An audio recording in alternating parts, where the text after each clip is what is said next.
So last but not least is something I wanted to kind of talk about. And it's almost how, as a business owner, can you grow your business sustainably? One of the biggest challenges, and it's also probably one of the biggest frustrations that people kind of go through, is that it's really hard work and you put all this effort in to kind of get something off the ground and get traction. But then as soon as you take your foot off the gas, it dies off again. And then you kind of work really hard and do stuff and all your lead actions and the things that you really know that you should do. But again, as soon as you slow down, it dies again. And part of the reason is it's basically you're not building momentum, you're not investing in the right areas. But what I wanted to talk about is how can we do that to really help build momentum, to really help you kind of grow your business sustainably so that when you can take a week off or whichever, you maintain the momentum and you can actually grow over time. So one of the things that I'm going to talk about is actually from page 92 on the course. So this is actually to an investment, because one of the things that I wanted to kind of talk about is that for most people, if you're in a business, especially if it's a small business or a freelancer, almost what you put in terms of your time and effort is almost directly equivalent to the amount of money that you get out at the end. So if you work 2 hours a week, you get paid the equivalent of 2 hours a week. And that's how a lot of people run a small business, where actually what they're doing is they're doing lots of different stuff and they're trying to speak to the odd customer.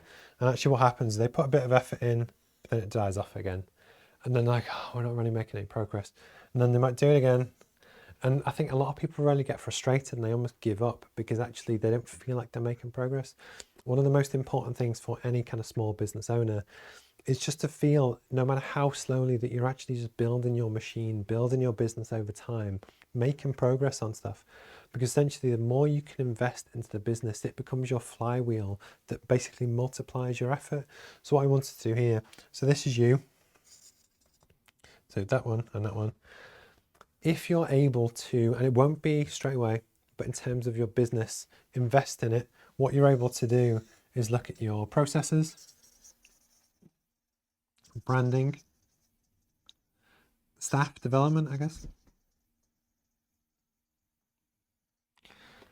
And what we're essentially starting to look at is where can we invest capital into your business that will have a lasting effect far beyond the quick sales activation? Does that make sense? And basically what we're trying to look at is how do we build this flywheel that gets momentum and then gradually gets bigger and bigger and bigger, that over time your business will grow and hopefully achieve what it is that you want to do. But how to actually know what to kind of invest in. So the first thing that I wouldn't say,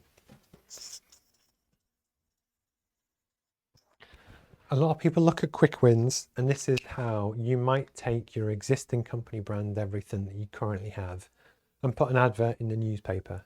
And that's great because you might get a blip for the life of the time that the newspaper is out. But actually, as soon as that newspaper goes in the recycling, you've basically lost your quick win.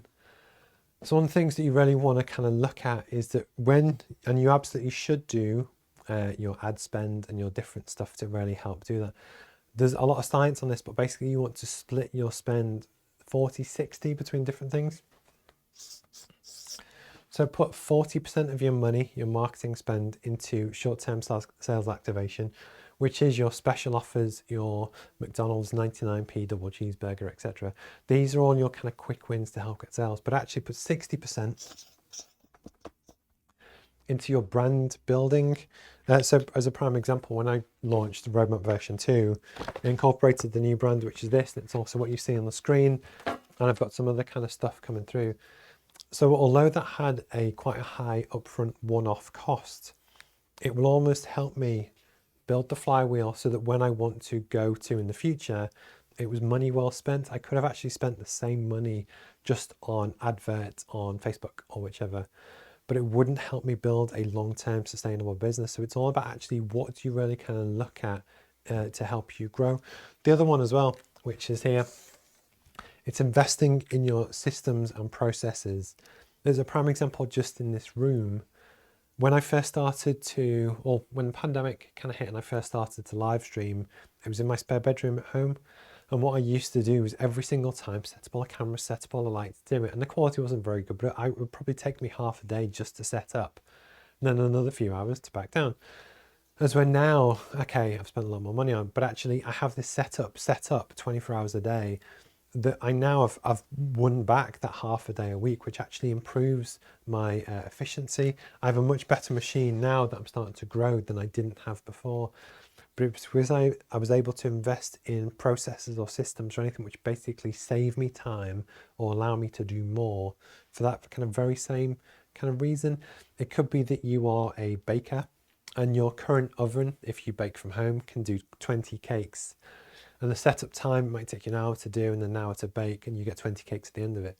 Maybe if you invest in a slightly bigger oven, you could do 60 cakes for the same amount of effort. The idea is that actually, as the business owner, there are all the things that you could think, oh, I've got a delivery of 200 cakes to do for this wedding. How do I do it? It's going to take you 10 hours because you need to do it one at a time. But actually, strategic investment will allow you to grow the kind of business. Look, it doesn't matter what you do, there are ways and means of things to actually grow and gradually build momentum. Because actually, the more you can do that, that's often where you feel like you're progressing. And that's essentially what the bigger game of business is that yes, you can be a freelancer and earn a quick pound today, but probably at some point you might want to exit the business or just do less or earn more money or whichever.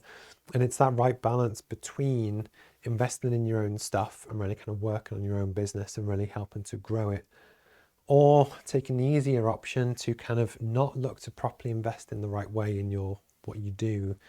But actually it will probably hurt you in the long run because, as in this example, you're not really building any value, any inertia in the business, which will really kind of help you a long time.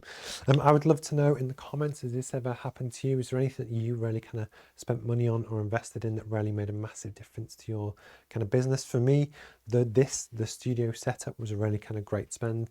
The brand again was expensive, but it's really helping me reach that next level. That there's always things that actually the easy option is not to spend the money because you're worried about will you earn money in the future. But the truth is you'll never achieve or make a really big business if you don't look to actually invest and really kind of do this as well. And the trick is to make it sustainable is the fact that it's to not put all your money into your sales activation, which is great at first if you have a scalable kind of product. But the point is, as soon as you take your foot off the gas, that momentum stops or slows down. And what we're looking to is find the right balance on both.